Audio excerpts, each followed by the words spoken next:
আমার শায়েখ আরিফ বিল্লাহ হাকিমুন নাফস আল্লামা মুফতি মুশতাকুন নবী কাসিমি বেশিরভাগ কথাগুলো এই তিনটার কথাই বেশি বলে।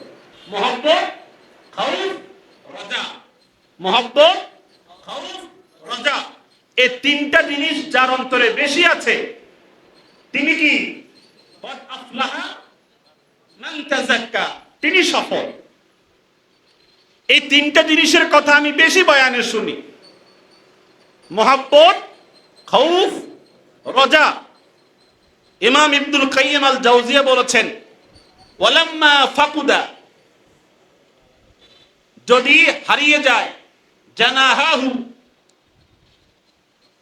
যদি ওই পাখির দুই ডানা হারিয়ে যায়, মানে পাখির ডানা ভেঙে যায়, ফাহুয়া, এই পাখি ফি আরদাতিন লিকুল্লি কাসিদিন ওয়া সাইদিন, এই পাখি যে কোনো মুহূর্তে শিকারীর হাতে ধরা পড়ে যেতে পারে যদি পাখির ডানা কি হয়ে যায়, ভেঙে যায়। ইমাম ইবনুল কাইয়িম আল জাওজিয়া বলেছেন যদি কোনো ইমানদারের কলবে আল্লাহর ভয় না থাকে, এই নামাজ, তার ইবাদত বন্দেগী, তার জিকির তেলাওয়াত তাকে কোনোদিন পরিত্রাণ দিতে পারবে না যতক্ষণ পর্যন্ত ইমানদারের কলিজায় আল্লাহর আযাবের ভয় এবং রহমতের আশা পরিপূর্ণ না থাকে। ফাহুয়া ফি আরদাতিন লিকুল্লি কাসিদিন ওয়া সাইদ, ইমাম ইবনুল কাইয়িম বলেছেন যেভাবে একটা পাখির ডানা ভেঙে গেলে, দুই ডানা পড়ে গেলে যে কোনো মুহূর্তে কোনো শিকারীর হাতে ধরা পড়ে যেতে পারে, একজন ইমানদারের অন্তরে যদি কি না থাকে, মুহাব্বত না থাকে, খাউফ না থাকে, রজা না থাকে, যে কোনো মুহূর্তে এই ইমানদার শয়তানের খপ্পরে শিকার হয়ে যেতে পারে। ঠিক কিনা? এই জন্যই আমার বিশ্বাস আমাদের ইসলাহী মাজলিসগুলো, আমার শায়েখের ইসলাহী বয়ানগুলো, আমার প্রিয় বন্ধুর ইসলাহী কথাগুলো আমাদের মুহাব্বত, খাউফ এবং রাজা সঞ্চয়ে এক একটা অনুষ্ঠান, এক একটা মজলিস অনেক অনেক বেশি দামি মজলিস। আমরা এই মজলিসে আসতে পেরে সকলে খুশি না বেজার? আমরা বলি আলহামদুলিল্লাহ। তো তাযাওয়াদু ফাইন্না খায়রাজ যাদিত তাকওয়া, এই বিষয়ে বলবার জন্য আমি আপনাদের মাঝে বুখারী শরীফের একখানা হাদিস শরীফ প্রথমত উপস্থাপন করতে চাই। একটু মনোযোগ আমার দিকে আছে তো সকলের? আমি মূলত আজকে বয়ান করার জন্য আসিও নাই, আর আমি বয়ানের দাওয়াতি মেহমানও না, আমি আসছি জিয়ারতের উদ্দেশ্যে আমার বন্ধুর সাথে। হাদিস খানা বলছিলাম যে আল্লাহ তাআলা বলেছেন, বুখারী শরীফের বর্ণনা দ্বিতীয় খণ্ডের মধ্যে এভাবে এসেছে যে আল্লাহ পাক বলেছেন ইন্নামা ইয়াতাকাররাবুল আবদু বিন-নওয়াফিল, বান্দা আমার নৈকট্য হাসিল করে, আমার প্রিয় হয়ে যায়, আমার আপন হয়ে যায় নফল বন্দেগীর মাধ্যমে। কিসের মাধ্যমে বলেন? কিসের মাধ্যমে? আচ্ছা আপনারা বলেন, এই যে আসর নামাজের পরে যে মামুলাতগুলো করা হয়েছে, এগুলো কি বিদআত হয়েছে? রাসূলের সুন্নাহ, নবীজি যেভাবে নামাজের শেষে মামুলাত করেছেন, পড়েছেন, এগুলোই বাস্তবে এখানে কি করা হয়েছে, প্র্যাকটিক্যাল করা হয়েছে। এইরকম পরিবেশ কয় জায়গায় আছে? কোথায় আছে? কি সব জায়গায় আছে? অ্যাভেলেবেল আছে? তো নবীজি বলেছেন, আল্লাহ তাআলা ইরশাদ করেছেন ইন্নামা ইয়াতাকাররাবুল আবদু বিন-নওয়াফিল, বান্দা আল্লাহর নৈকট্য হাসিল করে কিসের মাধ্যমে? নফল বন্দেগীর মাধ্যমে। ফাইজা আহবাবতুহু, আমি যখন কোন বান্দা বান্দিকে আমার বন্ধু বানায় ফেলি, আমার আপন করে ফেলি, ফাকুনতু সামাহুল লাযী ইয়াসমাউ বিহি, তখন আমার এই বন্ধুটা, আমার এই আপন লোকটা, তার কানের ক্ষমতা আমি আল্লাহর কুদরতি কান হয়ে যায়।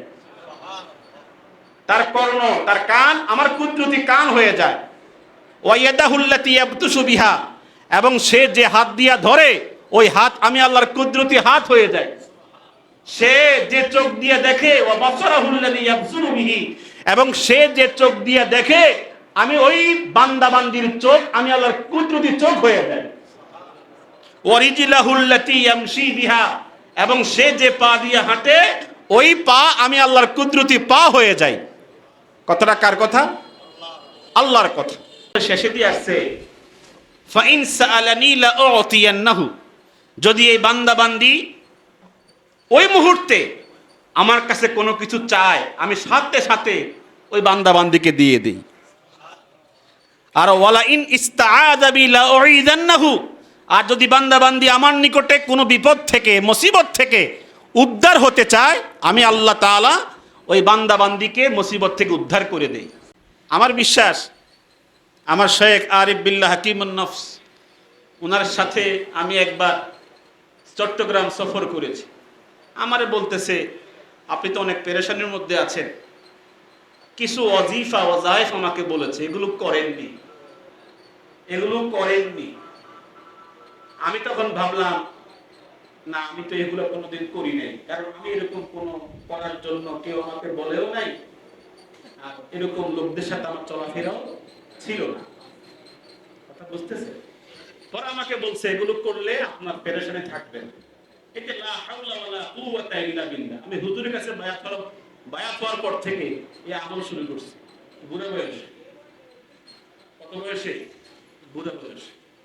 এই যে লা হাওলা ওয়ালা কুওয়াতা ইল্লা বিল্লাহ একটা আমল আছে, একটা হাদিস পড়ালাম, এত কিছু করলাম, এই আমলে আমি কোথাও, কারণ আল্লাহর সুবহাত লাগে, কথা বলেন, আল্লাহ ওয়ালা কি লাগে? সুবহাত লাগে। লা হাওলা ওয়ালা কুওয়াতা ইল্লা বিল্লাহ যে এত এত ব্যাপক ফজিলতপূর্ণ আমল, এটা আমার ওই আল্লাহর সুবহাতে একটু জ্ঞান থাকার কারণে আমি পাই নাই। আমাকে তিনি কিছু আমলের কথা, 11টা আমলের কথা বলেছেন যে এগুলো আপনি নিয়মিত করেননি। হুজুরের বলার পর থেকে এখন চেষ্টা করতেছি।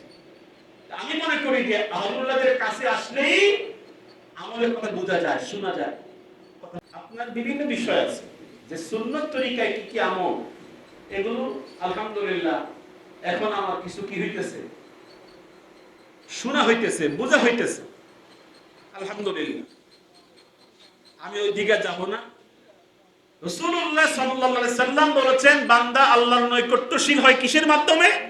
নফল বন্দেগীর মাধ্যমে। আমার বানানো নফল বন্দেগী, কথা বলো, আমাদের বানানো রাসূলুল্লাহর পক্ষ থেকে, সাহাবায়ে কেরামদের পক্ষ থেকে স্পেশাল নফল বন্দেগী, একবারে মুতাওয়ারিসান, ধারাবাহিকভাবে রাসূলের যুগ থেকে অদ্যাবধি পর্যন্ত নফল বন্দেগী আছে না নাই?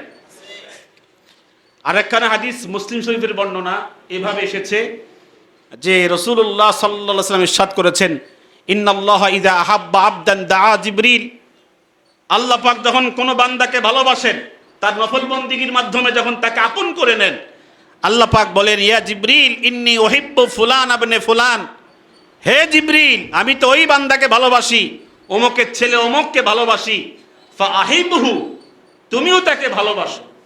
বলতেন না সুবহানাল্লাহ। আল্লাহ পাক যখন এই ঘোষণা করেন, জিবরিল তখন ওই বান্দা বান্দিকে ভালোবাসা শুরু করে। কয়েকদিন যাবার পরে আল্লাহ পাক বলেন, আমি ভালোবাসি, তুমি ভালোবাসো, এতটুকু হলে হবে না। হে জিবরিল, আলেন আহলাস সামা, আসমানে যত অধিবাসী আছে, যত ফেরেশতা মণ্ডলী আছে, সবাইকে ঘোষণা করো, ইন্নাল্লাহা ইউহিব্বু ফুলান ইবনে ফুলান, আল্লাহ তাআলা অমুককে ভালোবাসে, ও উহিব্বু ফুলান ইবনে ফুলান, আমি জিবরিল তাকে ভালোবাসি, ফাআহিব্বুহু, তোমরা আসমানের অধিবাসীরা তাকে তোমরা ভালোবাসা শুরু করে দাও। এরপরে আসমানের ফেরেশতারা ওই বান্দাকে ভালোবাসে। কথা বলেন না? আমার শায়েখ আরিফ বিল্লাহ হাকিমুন নফস, উনাকে তারা ভালোবাসে কি? আত্মীয় স্বজনরা ভালোবাসে, হ্যাঁ, আত্মীয় স্বজনরা ভালোবাসে, সারা দেশে সারা দুনিয়ায় উনাকে মহব্বত করে এই আল্লাহ রাসূলের এই এলানের মাধ্যমে। আল্লাহ পাক বলে, হে আসমানের ফেরেশতারা, হে জিবরিল, ঘোষণা করো আসমানের ফেরেশতারা যেন কি করে? আমার ওই বান্দাকে ভালোবাসে।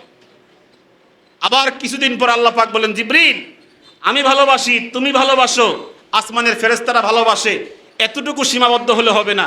আলেন আহলাল আরদে, জমিনের অধিবাসী যারা, ওদেরকে বলো যে আল্লাহ ভালোবাসে, জিবরিল ভালোবাসে, আসমানের ফেরেশতারাও ভালোবাসে, হে জমিনওয়ালারা, তোমরা তাকে ভালোবাসো। এরপরে জমিনের মানুষ, হাদিসের মধ্যে এসেছে রাসূলুল্লাহ সাল্লাল্লাহু আলাইহি সাল্লাম বলেছেন, হাসরের মাঠে যারা আল্লাহওয়ালা, আল্লাহর প্রিয় বান্দা যারা, তাদেরকে যখন নিয়ামত, ফজিলত, যখন তাদের পুরস্কার যখন তাদেরকে দেওয়া হবে, যত রকমের মর্যাদা দেওয়া হবে, হাসরের মাঠে নবীগণ পর্যন্ত, রসুলগণ পর্যন্ত ঈর্ষান্বিত হবে। আল্লাহ তাআলাকে বলবেন, ওরা নবীও না, রসুলও না, এত মর্যাদা এত সম্মান পেল কিভাবে? হুজুর তেলাওয়াত করে শুনিয়েছেন, আলা ইন্না আউলিয়া আল্লাহ লা খাউফুন আলাইহিম ওয়া লা হুম ইয়াহজানুন। যারা আল্লাহর প্রিয়, আল্লাহর বন্ধু, আল্লাহর মুকাররাব যারা, তাদের শান কি? দুনিয়ায় কোনো ভয় নাই, আখিরাতে। এই আহলুল্লাহ যারা, আল্লাহওয়ালা যারা, এই বিষয়ে আমি একখানা ইতিহাসের থেকে একটা কথা আপনাদের সামনে উপস্থাপন করছি। উস্তুল গাবা ফি মারিফাতিস সাহাবা, এই কিতাবের মধ্যে পেয়েছি এভাবে, যখন কোনো বান্দা আল্লাহর প্রিয় হয়, আল্লাহর ওয়ালি হয়, তখন তার জবান চলে কার ক্ষমতায়? বলেন না, কার ক্ষমতায়? এই বান্দা যা বলে আল্লাহ পাক তা দিয়ে দেয়। এই বান্দা সাধারণ বান্দা যা দেখে, এই বান্দা তার থেকে ব্যতিক্রম দেখে। সাধারণ বান্দা যা ধরতে পারে, এই বান্দা ব্যতিক্রম ভাবে ধরতে পারে। মিশকাতের মধ্যে এসেছে, হাদিস খানে এভাবে এসেছে, হযরত ওমর ইবনুল খাত্তাব মিম্বরে বসা। কোথায় বসা? তিনি মিম্বর থেকে বলছেন, ইয়া সারিয়াতা আল জাবাল, ইয়া সারিয়া আল জাবালা। তিনি মিম্বর থেকে বলছেন, হে যুদ্ধের মুসলিম সেনাদল, তোমরা যুদ্ধ করো পাহাড়ের দিকে লক্ষ্য করে। উপস্থিত সাহাবায়ে কেরাম বলছেন, আমরা অবাক হচ্ছি, তিনি মিম্বরে বসে কথা বলছেন, আমরা তার সামনে বসা। তিনি বলছেন, হে যুদ্ধের সেনাদল, তোমরা কি করো? পাহাড়ের দিকে লক্ষ্য করে যুদ্ধ করো। ইত্তাকিল জাবালা, পাহাড়ের দিকে লক্ষ্য করে যুদ্ধ করো। এখন আপনারা বলেন, হাদিসের ব্যাখ্যার মধ্যে এসেছে নিহাওয়ান নামক জায়গায় সাহাবায়ে কেরাম যুদ্ধ করছিলেন। কারা? মুসলিম সাহাবায়ে কেরাম যুদ্ধ করছিলেন নিহাওয়ান নামক জায়গায়। প্রায় 700 কিলোমিটার দূরে মুসলমান সেখানে বিপদগ্রস্ত হয়েছে।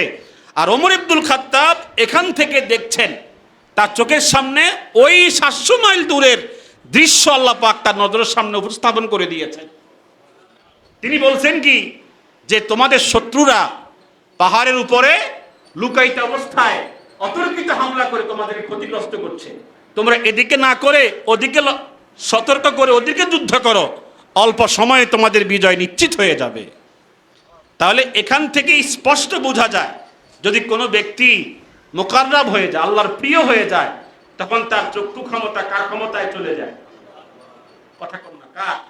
আল্লাহর ক্ষমতায় চলে যায়। জবানে যা বলে তা হয়ে যায়। আব্দুল্লাহ ইবনে হুযাফা, উস্তুল গাবার যে রেফারেন্স বলছিলাম, তিনি জিহাদের মাঠে গ্রেফতার হওয়ার পরে যখন তাকে উত্তপ্ত তেলের মধ্যে নিক্ষেপ করে মৃত্যুদণ্ড দিবে এই সিদ্ধান্ত হয়েছে, তখন আব্দুল্লাহ ইবনে হুযাফা তিনি আল্লাহকে বলছেন, আমার জন্য উত্তপ্ত তেল টকবক করে উতরাচ্ছে, এই মুহূর্তে আমাকে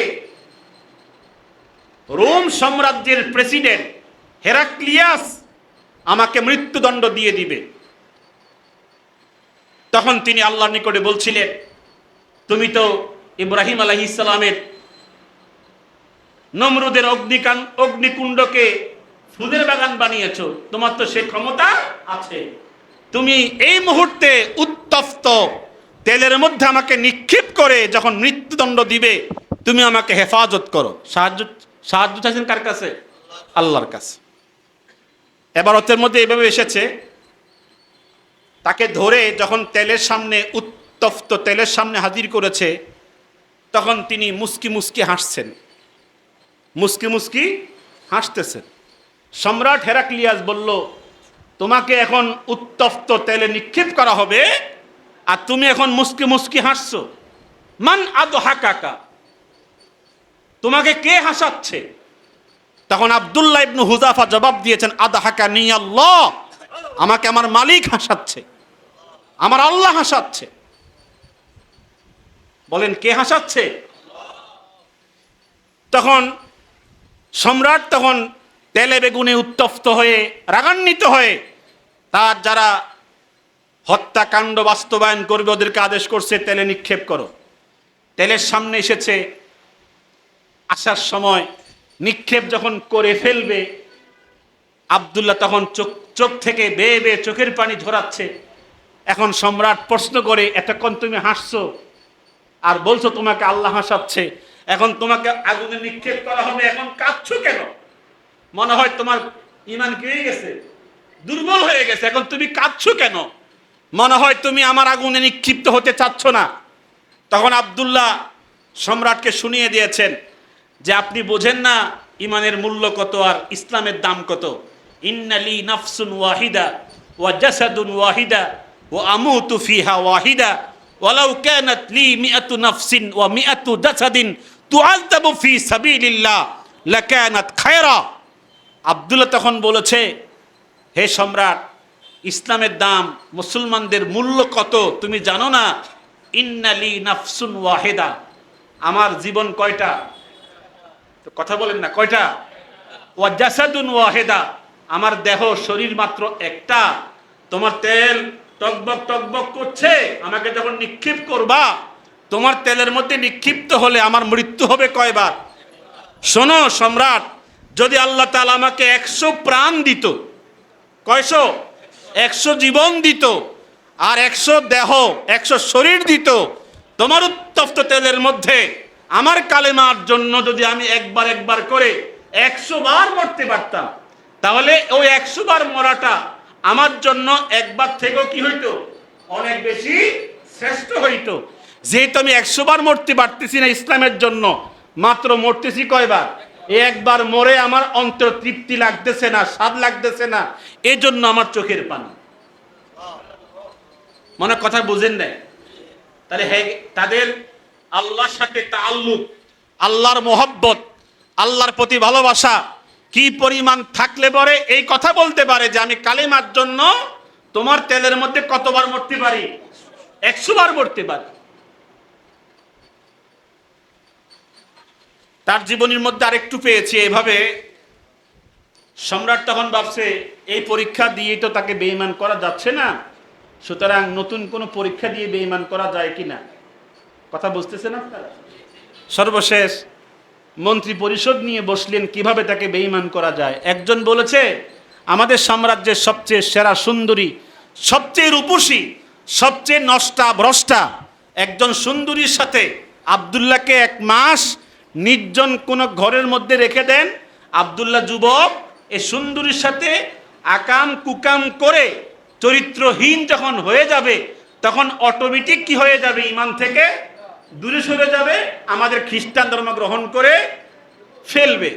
এই পরামর্শ যখন দিছে, তখন এই পরামর্শ অনুযায়ী সবচেয়ে সেরা সুন্দরী, সবচেয়ে নষ্টা ভ্রষ্টা, সবচেয়ে বড় শয়তান মহিলা 1 মাসের জন্য আব্দুল্লাহর সাথে কি করছে? নির্জন ঘরের মধ্যে রেখে দিছে। ফালাম্মা মাদা শাহরু, মাস পার হয়ে গেল। দা হেরাকলু আব্দুল্লাহ ওয়াল মারআতাল্লাতী কানাত মাহু, সম্রাট আব্দুল্লাহকেও ডাকছে, ওই সুন্দরীকেও ডাকছে। ডেকে আব্দুল্লাহকে প্রশ্ন করে, কাম ফাআলতা মাহা, এই যুবক আব্দুল্লাহ, তুমি আমার সুন্দরীর সাথে কতবার অন্যায় কাজ করেছো? কথা বুঝে? কতবার অপকর্ম করেছো? আব্দুল্লাহ তখন বললেন, লাউ কুলতু ফাআলতু মাহা লা কুলতা সাদাক্তা, যদি আমি তোমাকে শুনাই তোমার সুন্দরীর সাথে অপকর্ম করেছি, তখন তুমি তো অনায়াসেই বলবা সত্যই বলেছো। আর যদি তোমাকে বলি ওয়ালাউ কুলতু মা ফাআলতু শাইআ, আমি তার সাথে একটা বার 1 মাসের ভিতরে নজর করেও তাকাইনি, যদি এই কথা বলি লা কুলতা কাযাবতা, তখন তুমি বলবা মিথ্যা বলেছো। কি বলেছো? মিথ্যা বলেছো। আমি আমার বিষয়ে কোনো কথা বলতে চাই না, তুমি আমার বিষয় জানতে হলে সুন্দরীকে প্রশ্ন করো, সে সুন্দরী বলবে আমি কোন জাতের পুরুষ। ঠিক নেই? সুন্দরী কি জানে না এ যুবক কোন খাসলতের যুবক? তখন আব্দুল্লাহকে প্রশ্ন না করে সুন্দরীকে বলছে, এই মহিলা যুবতী সুন্দরী, বলো আব্দুল্লাহ ইবনে হুযাফা তোমার সাথে কতবার অন্যায় কাজে লিপ্ত হয়েছে? সুন্দরী তখন বলে, ইয়া সাইয়্যিদি, হে আমার সম্রাট, আরসালতানি ইলা বাশার আম ইলা হাজার আম ইলা শাজার কুল্লামা খাতাউতু আমামাহু মা সামি'তু মিনহু ইল্লা কাওলা লা ইলাহা ইল্লাল্লাহ। কি বলছে শুনেন। সুন্দরী বলছে, আমার সম্রাট, আমার বাদশা, আরসালতানি ইলা বাশার আম ইলা হাজার আম ইলা সাজার। আপনি আমাকে 1 মাস থাকতে দিয়েছেন, এটা কি মানুষ না পাথর না গাছ? মাস তো পার হয়ে গেছে, একটা মাস চলে গেছে, কিন্তু এই যুবক তো আমার দিকে একটা বার নজর করেও তাকায় নাই। একটা মাস চলে গেছে, একটা বার আমার দিকে নজর করে তাকায় নাই।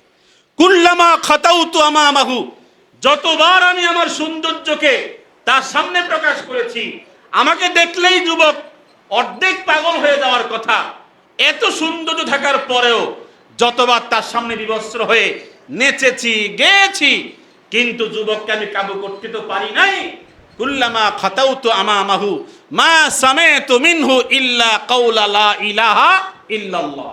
এই যুবকের থেকে আমি কিছুই শুনি নাই, কিছুই দেখি নাই।